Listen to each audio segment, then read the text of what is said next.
योगिनी एकादशी की अमर कथा। क्या आपने कभी ऐसा प्रेम देखा है जो किसी इंसान की सबसे बड़ी ताकत भी बन जाए और वही प्रेम उसके जीवन का सबसे बड़ा अभिशाप भी बन जाए? क्या एक छोटी सी भूल इतनी बड़ी हो सकती है कि एक सुंदर, तेजस्वी और सम्मानित व्यक्ति पल भर में अपना रूप, अपना सम्मान, अपना परिवार और अपना पूरा जीवन खो बैठे? जय श्री कृष्णा दोस्तों, आज मैं आपको सुनाने जा रही हूँ योगिनी एकादशी की वह कथा जिसे सुनकर केवल मन ही नहीं, आत्मा भी कांप उठती है। यह कहानी है धन के स्वामी नहीं, बल्कि उनके सबसे प्रिय सेवक की, एक ऐसे व्यक्ति की जिसके पास प्रेम था, सम्मान था, कर्तव्य था, लेकिन एक क्षण की असावधानी उसकी पूरी दुनिया को निगल गई। और अंत में उसी व्यक्ति ने पूरी दुनिया को यह सिखाया कि भगवान का द्वार उन लोगों के लिए सबसे पहले खुलता है जो अपनी गलती स्वीकार करने का साहस रखते हैं। तो आइए अपना मन शांत कीजिए और चलिए उस दिव्य समय में जब पृथ्वी और स्वर्ग के बीच की दूरी भक्ति से मापी जाती थी।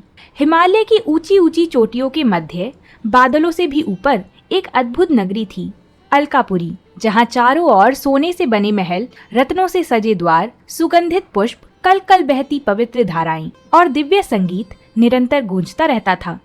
उस अलकापुरी के अधिपति थे धन के स्वामी, देवताओं के कोषाध्यक्ष, महान राजा कुबेर। उनका वैभव इतना विशाल था कि देवता भी उसका वर्णन करते समय रुक जाते थे। लेकिन कुबेर के हृदय में सबसे बड़ा स्थान धन का नहीं, बल्कि भगवान शिव की भक्ति का था। प्रत्येक प्रभात सूर्य की पहली किरण के साथ वे भगवान शिव का अभिषेक करते। उनकी पूजा में एक भी दिन का विलंब उन्होंने कभी स्वीकार ही नहीं किया। लेकिन उस पूजा की सबसे महत्वपूर्ण जिम्मेदारी एक युवक पर थी।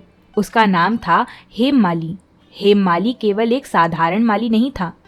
उसके हाथों से चुने गए पुष्प मानो स्वयं प्रकृति ने भगवान शिव के लिए संजो कर रखे हों। वह मानसरोवर के किनारे बने दिव्य उपवन में जाता, सबसे ताजे, सबसे सुगंधित, सबसे पवित्र पुष्प चुनता और समय पर कुबेर के महल पहुंचा देता। कुबेर उसकी निष्ठा पर गर्व करते थे। पूरा स्वर्ग उनकी ईमानदारी की प्रशंसा करता था। लेकिन हर मनुष्य के जीवन में एक ऐसा क्षण आता है जब उसका सबसे बड़ा गुण उसकी सबसे बड़ी परीक्षा बन जाता है। हेममाली के जीवन में भी ऐसी ही परीक्षा आने वाली थी। हेममाली की पत्नी का नाम था विशालाक्षी। उसका सौंदर्य मानो पूर्णिमा की चांदनी धरती पर उतर आई हो। लेकिन हेममाली को उससे केवल उसके रूप से प्रेम नहीं था। विशालाक्षी उसकी बहुत अच्छी मित्र भी थी, उसकी साथी थी, उसकी पूरी दुनिया थी। दोनों एक दूसरे से इतना प्रेम करते थे कि समय का पता ही नहीं चलता था। जब हेममाली उपवन से लौटता तो विशालाक्षी मुस्कुराकर उसका स्वागत करती। वह अपने हाथों से उसके लिए भोजन परोसती। दोनों घंटों बातें करते और हेममाली धीरे धीरे अपने कर्तव्य और अपने प्रेम के बीच संतुलन खोने लगा। पहले वह कभी देर नहीं करता था, फिर कभी कभी कुछ क्षण रुक जाता, फिर कुछ और देर, और एक दिन वह दिन आ ही गया जिसने इतिहास बदल दिया। उस सुबह भी सूरज उग चुका था। कुबेर भगवान शिव की पूजा की तैयारी कर रहे थे। राजमहल में सब कुछ तैयार था। कलश तैयार, दीपक प्रज्वलित हो रखे थे, मंत्रोच्चारण प्रारंभ थे, लेकिन पुष्प अभी तक नहीं पहुंचे थे। कुबेर ने शांत स्वर में पूछा, हेममाली आया नहीं? सबने उत्तर दिया, महाराज अभी तक नहीं। कुछ समय और बीता, इस कारण पूजा रुक गई, मंत्र रुक गए, महल का वातावरण बदलने लगा। कुबेर की आंखों में चिंता उतर आई। उधर हेममाली अपने घर में था, अपनी प्रिय पत्नी के साथ हंसते हुए, बातें करते हुए। उसे यह भी याद नहीं रहा कि भगवान शिव की पूजा उसकी प्रतीक्षा कर रही है। समय किसी की प्रतीक्षा नहीं करता और कर्तव्य भूलने वालों को कभी क्षमा नहीं करता। अचानक महल का एक सेवक दौड़ता हुआ आया। उसने हांफते हुए कहा, हेममाली, तुम्हें पता भी है महाराज की पूजा रुक गई है। यह सुनते ही हेममाली के हाथ कांप उठे। उसका चेहरा पीला पड़ गया। उसे लगा मानो किसी ने उसके पैरों के नीचे से धरती खींच ली हो। वह बिना कुछ कहे भागा। इतनी तेज कि सांसें भी उसका साथ नहीं दे पा रही थीं। लेकिन कभी कभी देर केवल समय की ही नहीं होती, भाग्य की भी हो जाती है। जब वह महल पहुंचा तो वहां ऐसी खामोशी थी जो किसी तूफान से पहले आती है। कुबेर सिंहासन पर बैठे थे। उनकी आंखों में क्रोध नहीं, बल्कि टूटा हुआ विश्वास दिखाई दे रहा था। और विश्वास टूटने का दर्द किसी भी दंड से अधिक भारी होता है। हेममाली कांपते हुए उनके चरणों में गिर पड़ा। महाराज, मुझसे भूल हो गई। लेकिन क्या केवल भूल कह देने से हर अपराध समाप्त हो जाता है?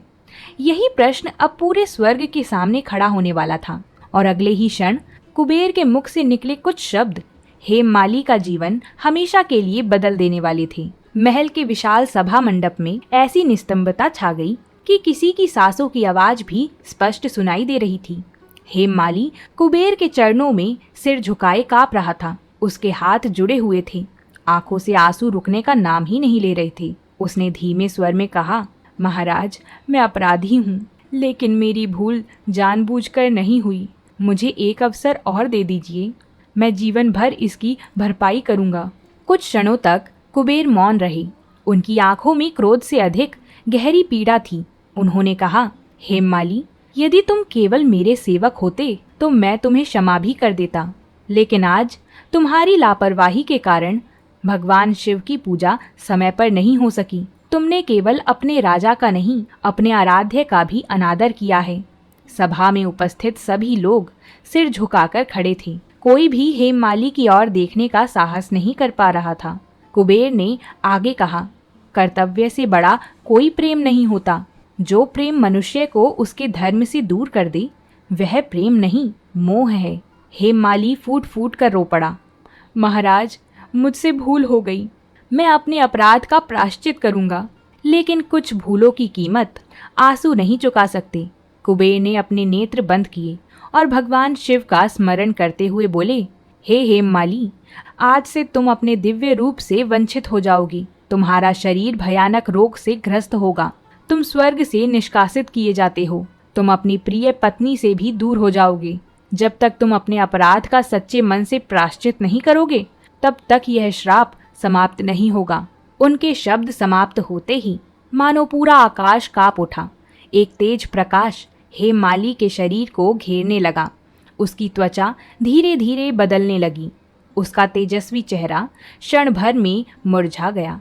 उसके हाथों पर घाव उभर आई। पूरा शरीर भयानक रोग से भर गया। वह दर्द से चीख उठा।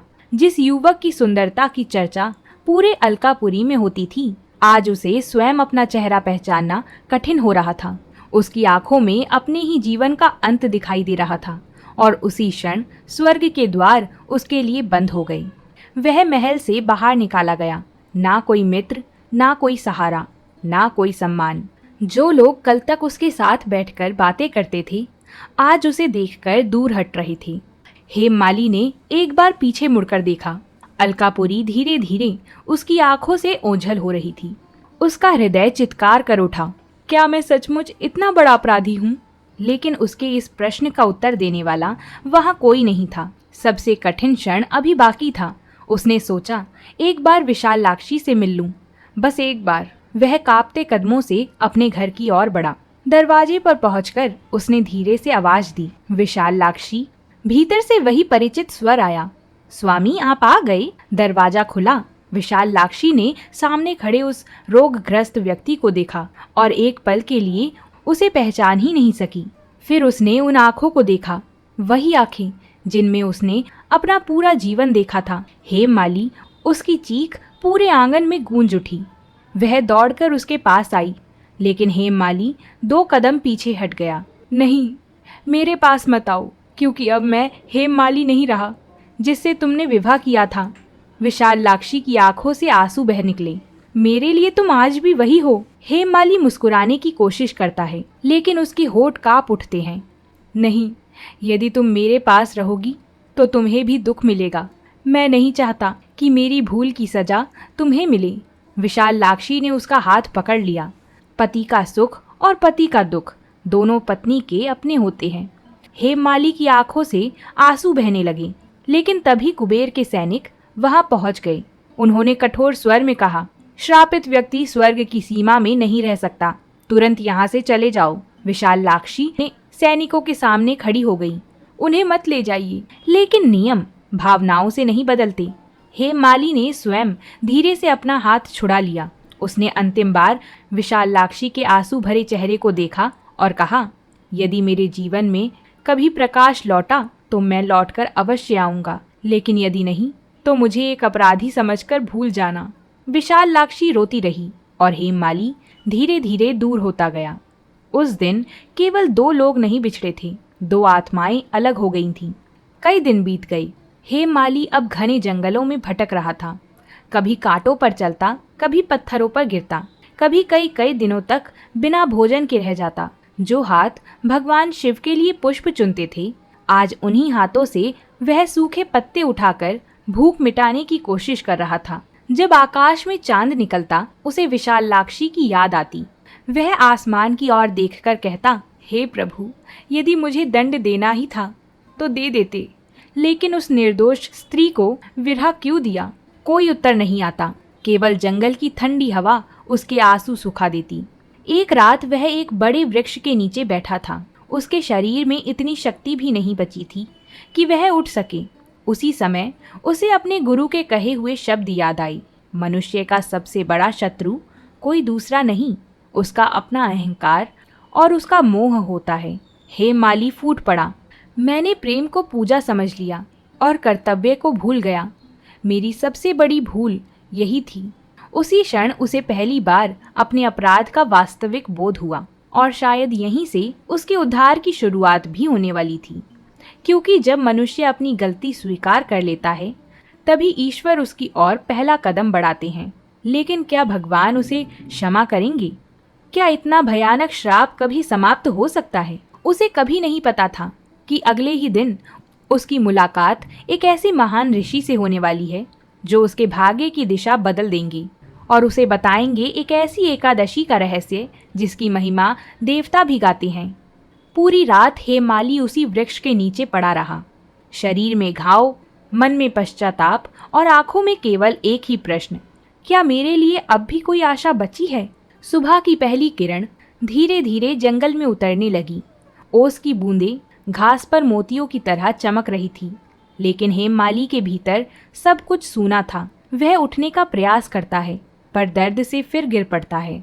उसके होठ सूख चुके थे। कई दिनों से उसे भरपेट भोजन नहीं मिला था। वह सोचता है, शायद यही मेरे जीवन का अंत है। तभी उसे दूर से वैदिक मंत्रों की मधुर ध्वनि सुनाई देती है। वह आश्चर्य से सिर उठाता है। इतने घने जंगल में मंत्रोच्चार! वह लड़खड़ाते कदमों से उस ध्वनि की दिशा में बढ़ने लगता है। जितना आगे बढ़ता है, जंगल का वातावरण बदलने लगता है। हवा में एक अनोखी शांति थी। पक्षी बिना भय के चहचहा रहे थे। हिरण निश्चिंत होकर घूम रहे थे, मानो प्रकृति स्वयं किसी महान तपस्वी की सेवा कर रही हो। कुछ दूर चलने के बाद हेममाली ने देखा एक शांत आश्रम, ऊंचे ऊंचे वृक्षों से घिरा, बीच में यज्ञ की पवित्र अग्नि जल रही थी। चारों ओर शिष्यों का मधुर वेद पाठ गूंज रहा था और उस यज्ञशाला के सामने एक तेजस्वी महर्षि ध्यान में लीन बैठे थे। उनके मुखमंडल से ऐसा तेज निकल रहा था कि आंखें स्वयं झुक जाएं। हेममाली समझ गया, यह कोई साधारण ऋषि नहीं है। वह कांपते हुए दूर से ही भूमि पर गिर पड़ा। भगवान, मुझ पर दया कीजिए। ऋषि ने धीरे धीरे नेत्र खोले। उनकी दृष्टि करुणा से भरी हुई थी। उन्होंने हेममाली को देखा, लेकिन उसके घाव नहीं देखे। उन्होंने उसके फटे वस्त्र नहीं देखे। उन्होंने देखा उसका टूटा हुआ मन। ऋषि मुस्कुराए, वत्स, तुम कौन हो और तुम्हारे हृदय में इतना भारी दुख क्यों है? इतना सुना ही था कि वर्षों से दबा हुआ दर्द आंसुओं के रूप में बह निकला। हेममाली रोते रोते बोला, भगवान, मैं अलकापुरी का माली हेममाली हूँ। मैंने अपने कर्तव्य की अपेक्षा की। मेरे कारण भगवान शिव की पूजा समय पर नहीं हो सकी। राजा कुबेर ने मुझे श्राप दिया। मैंने अपना रूप खो दिया, अपना सम्मान खो दिया, अपनी पत्नी खो दी और शायद अपने भगवान को भी खो दिया। ऋषि शांत भाव से सुनते रहे। कुछ देर बाद उन्होंने पूछा, क्या तुम्हें अपने अपराध का दुख है या केवल अपनी पीड़ा पर? यह प्रश्न सीधे हेममाली के हृदय में उतर गया। वह मौन हो गया। कई क्षण बीत गए। फिर उसने सिर झुकाकर कहा, पहले मुझे अपने दुख का शोक था, लेकिन अब मुझे अपनी भूल का दुख है। मैंने अपने स्वामी का विश्वास तोड़ा। मैंने अपने आराध्य की सेवा में विलंब किया। मैंने प्रेम और मोह में अंतर नहीं समझा। यही मेरा सबसे बड़ा अपराध है। ऋषि के चेहरे पर हल्की मुस्कान आ गई। उन्होंने कहा, वत्स, आज पहली बार तुम्हारे भीतर परिवर्तन का जन्म हुआ है। उन्होंने आगे कहा, संसार में हर मनुष्य गलती करता है, लेकिन दो प्रकार के लोग होते हैं। एक जो गलती छिपाते हैं, दूसरे जो गलती स्वीकार करके स्वयं को बदल देते हैं। ईश्वर दूसरे प्रकार के लोगों को कभी नहीं छोड़ते। फिर उन्होंने सरल शब्दों में समझाया, भगवान ने भगवद गीता में कहा है कि यदि कोई मनुष्य बहुत बड़ी भूल कर चुका हो, लेकिन पूरे मन से मेरी शरण में आ जाए और अपने जीवन को बदलने का निश्चय कर ले, तो उसे तुच्छ मत समझो, क्योंकि उसके भीतर नया जीवन जन्म ले चुका है। हेममाली की आंखों से आंसू बह निकले। उसे पहली बार लगा शायद भगवान ने अभी उसे छोड़ा नहीं है, लेकिन उसके मन में एक प्रश्न था, भगवान, क्या इतना बड़ा श्राप भी समाप्त हो सकता है? ऋषि ने आकाश की ओर देखा, फिर बोले, जब पाप बड़ा होता है तो उसका प्रायश्चित भी बड़ा होना चाहिए, और तुम्हारे लिए ईश्वर ने एक मार्ग पहले से निर्धारित कर रखा है। हेममाली आश्चर्य से उसकी ओर देखने लगा। कुछ ही दिनों में आषाढ़ मास के कृष्ण पक्ष की एक अत्यंत पवित्र एकादशी आने वाली है, जिसे योगिनी एकादशी कहते हैं। हेममाली ने यह नाम पहली बार सुना था। ऋषि बोले, यह केवल उपवास नहीं है, यह मन को शुद्ध करने वाला पर्व है। यह व्रत केवल शरीर को भूखा रखने का नहीं, अहंकार, मोह, क्रोध और आलस्य को त्यागने का व्रत है। वे आगे बोले, जिस प्रकार गंदे जल में चंद्रमा का प्रतिबिंब स्पष्ट नहीं दिखाई देता, उसी प्रकार अशुद्ध मन में भगवान का प्रकाश नहीं उतरता। योगिनी एकादशी मन के उस जल को निर्मल करती है। हेममाली मंत्र मुग्ध होकर सुनता रहा। ऋषि ने कहा, यदि तुम सच्चे मन से यह व्रत करोगे, भगवान विष्णु का स्मरण करोगे, अपनी भूल को याद रखोगे और किसी भी क्षण अपने कष्ट के लिए भगवान को दोष नहीं दोगे, तो तुम्हारा जीवन बदल सकता है। हेममाली ने कांपते हुए हाथ जोड़ दिए। भगवान, मैं सब करूँगा, भूखा रहूँगा, जागरण करूँगा, प्रार्थना करूँगा, बस एक बार मुझे भगवान की क्षमा मिल जाए। ऋषि ने उसके सिर पर हाथ रखा। याद रखना वत्स, व्रत भूखे रहने से नहीं, मन बदलने से सफल होता है। ये शब्द हेममाली के जीवन की दिशा बदल गई। कई महीनों बाद उसके चेहरे पर पहली बार आशा की हल्की मुस्कान दिखाई दी, लेकिन उसे अभी यह नहीं पता था कि योगिनी एकादशी का व्रत करना इतना सरल नहीं होगा। उसके सामने आने वाली थी उसके धैर्य, उसकी श्रद्धा और उसके पश्चाताप की सबसे कठिन परीक्षा। महर्षि के आश्रम से लौटते समय हेममाली के कदम पहले जैसे नहीं थे। उसका शरीर अभी भी घायल था, घाव अब भी दर्द दे रही थे, भूख अब भी उसे सताती थी, लेकिन उसके भीतर पहली बार आशा का एक दीपक जल चुका था। वर्षों से वह अपने श्राप को ही अपना भाग्य मान बैठा था। आज उसे पहली बार लगा कि शायद भगवान ने उसके लिए अभी भी एक मार्ग खुला छोड़ रखा है। उसने मन ही मन प्रण किया, अब मैं अपने दुख के लिए किसी और को दोष नहीं दूंगा। मैं अपनी भूल स्वीकार करूंगा और प्रभु की शरण में जाऊंगा। दिन बीतते गई। आषाढ़ मास का कृष्ण पक्ष धीरे धीरे आगे बढ़ रहा था। जिस एकादशी की प्रतीक्षा महर्षि ने बताई थी, वह अब निकट आ रही थी। हेममाली ने उसी जंगल के पास एक छोटी सी कुटिया बना ली। ना कोई सुविधा, ना कोई बिस्तर, ना भोजन का संग्रह, केवल एक मिट्टी का दीपक, कुछ सूखी लकड़ियाँ और भगवान विष्णु का स्मरण। उसने प्रतिदिन नदी से जल लाना शुरू किया। कुटिया के सामने की भूमि साफ की, कुछ जंगली फूल चुनकर एक छोटे से पत्थर पर अर्पित करता रहा और उसी पत्थर को भगवान का प्रतीक मानकर प्रणाम करता। उसके पास कोई स्वर्णमयी मूर्ति नहीं थी, लेकिन उसके पास एक सच्चा हृदय था और भगवान वस्तु से नहीं, भाव से प्रसन्न होते हैं। आखिरकार वह पावन प्रभात आ पहुंचा, योगिनी एकादशी। सूर्य की पहली किरण जब जंगल पर पड़ी, हेममाली ने नदी में स्नान किया। उसका शरीर घावों से भरा था। ठंडा जल जब घावों पर पड़ता तो ऐसा लगता मानो शरीर जल उठा हो, लेकिन उसने एक भी शिकायत नहीं की। दोनों हाथ जोड़कर बोला, हे प्रभु, आज मैं भोजन नहीं मांगूंगा, मैं केवल आपकी क्षमा मांगूंगा। उसने व्रत का संकल्प लिया, जब तक यह दिन समाप्त नहीं होगा, मैं आपके स्मरण से अपने मन को हटने नहीं दूंगा। सुबह बीती, दोपहर आई, सूरज सिर पर चढ़ गया। तेज गर्मी, भूख, कमजोर शरीर सब मिलकर उसकी परीक्षा लेने लगी। उसके पेट से आवाज आने लगी। कई दिनों से वह पर्याप्त भोजन नहीं कर पाया था। आज पूरा दिन बिना अन्न के। अचानक जंगल में कुछ फल उसके सामने गिरे, इतने पके हुए कि उनकी सुगंध दूर तक फैल गई। हेममाली ने उन्हें देखा। उसका हाथ अनायास आगे बढ़ा, लेकिन अगले ही क्षण महर्षि के शब्द उसके कानों में गूंज उठे। व्रत केवल शरीर का नहीं, मन का भी होता है। उसने तुरंत हाथ पीछे खींच लिया। उसकी आंखों से आंसू बह निकले। हे प्रभु, यदि मैं आज हार गया तो फिर कभी अपने आप को क्षमा नहीं कर पाऊंगा। वह वहीं बैठ गया और आंखें बंद करके भगवान विष्णु का नाम जपने लगा। कुछ ही देर बाद जंगल की तेज हवा चली और वह सारे फल उसकी पहुंच से दूर लुढ़क गए। हेममाली ने महसूस किया मानो स्वयं भगवान ने उसकी पहली परीक्षा में उसका हाथ पकड़ लिया हो। संध्या होने लगी। आकाश नारंगी रंग में रंग गया। हेममाली ने मिट्टी का छोटा दीपक जलाया।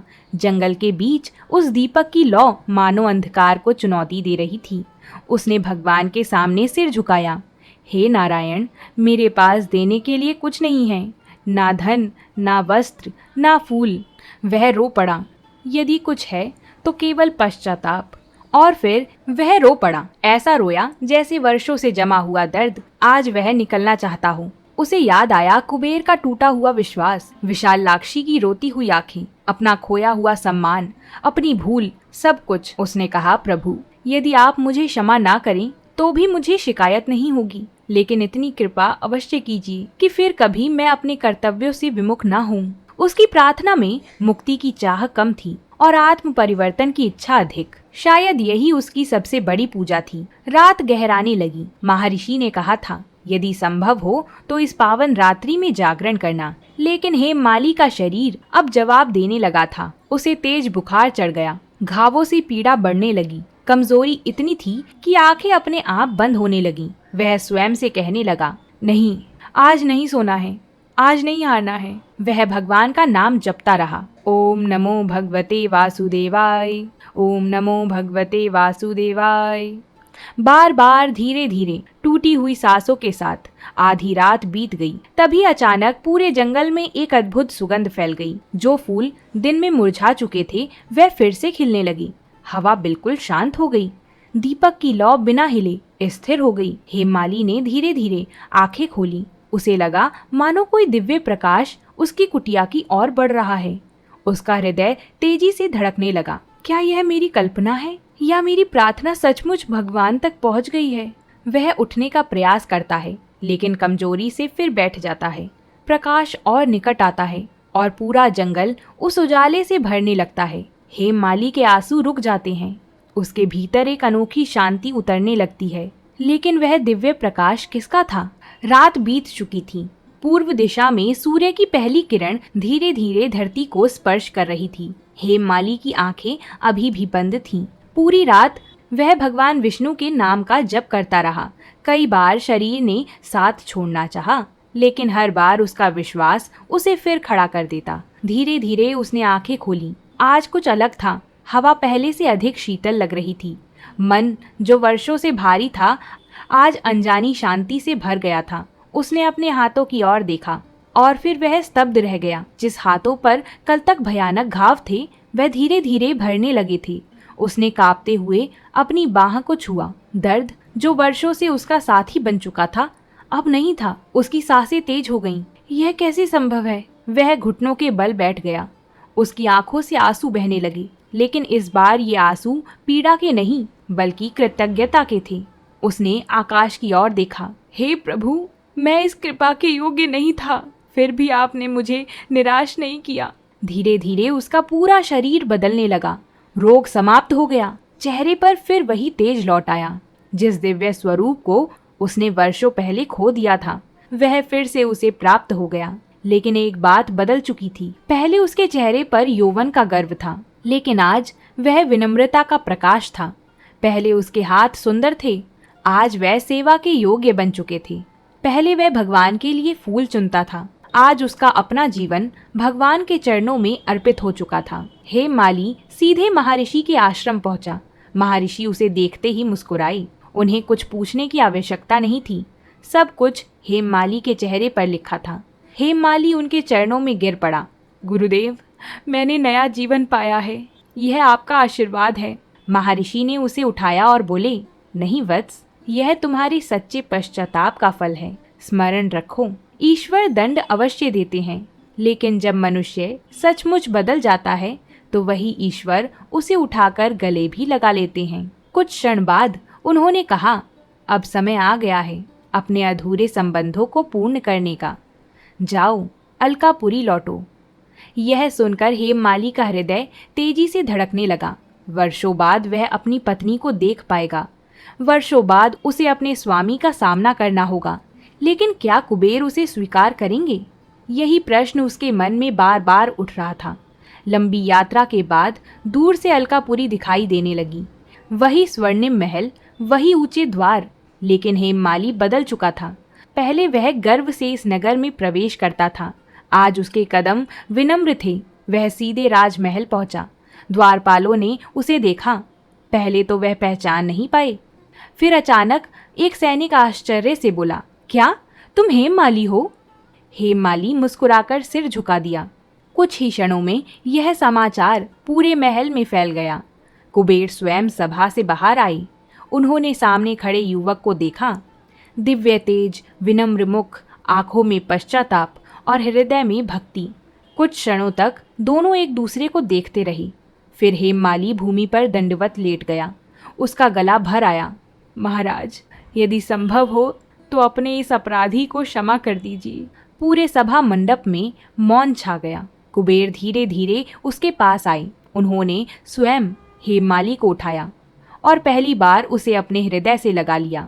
हेममाली फूट फूट कर रो पड़ा। कुबेर की आंखें भी नम थीं। उन्होंने कहा, हेममाली, जिस व्यक्ति ने अपनी भूल से सीख ली वह पहले जैसा नहीं रहता। तुम्हें जो श्राप मिला वह तुम्हें नष्ट करने के लिए नहीं था, तुम्हें जागृत करने के लिए था। उन्होंने आगे कहा, आज तुम मेरे सेवक बनकर नहीं लौटे, आज तुम एक श्रेष्ठ मनुष्य बनकर लौटे हो। पूरी सभा हरि बोल, हरि बोल, हरि बोल के जैसे गूंज उठी। लेकिन हेममाली की आंखें अब भी किसी को खोज रही थीं। उसे पता था उसकी यात्रा अभी पूरी नहीं हुई। महल के एक कोने से धीरे धीरे एक परिचित स्वर सुनाई दिया, स्वामी। हेममाली ने मुड़कर देखा। विशालाक्षी आंखों में आंसू लिए वहीं खड़ी थी। वर्षों का विरह एक पल में आंखों के सामने आ गया। दोनों कुछ बोल नहीं पाए। कभी कभी प्रेम को शब्दों की आवश्यकता नहीं होती। विशालाक्षी धीरे धीरे उसके पास आई। उसने कांपते हुए हाथों से हेममाली का चेहरा छुआ। इस बार ना कोई घाव था, ना कोई श्राप, केवल वही चेहरा जिसे उसने वर्षों पहले विदा किया था। विशालाक्षी रोते हुए बोली, मैंने कहा था ना एक दिन आप लौटेंगे। हेममाली की आंखों से आंसू बह निकले। और मैंने भगवान की कृपा को बहुत देर से पहचाना। उस क्षण पूरा महल भाव विभोर हो उठा। वर्षों का बिछोह आज समाप्त हो चुका था, लेकिन इस कहानी का सबसे बड़ा संदेश अभी शेष था, क्योंकि हेममाली को केवल अपना परिवार नहीं मिला था, उसे अपना वास्तविक जीवन भी मिल गया था। अलकापुरी का वातावरण आज पहले जैसा नहीं था। महल के प्रांगण में दीप जल रहे थे। भगवान शिव की आरती हो रही थी। वही स्थान जहाँ कभी हेममाली अपने सबसे बड़ी भूल का साक्षी बना था, आज वहीं वह हाथ जोड़कर खड़ा था। लेकिन इस बार उसके हाथों में केवल फूल नहीं थे, उसके भीतर विनम्रता थी, उसके मन में कृतज्ञता थी और उसकी आंखों में ईश्वर के प्रति अटूट विश्वास था।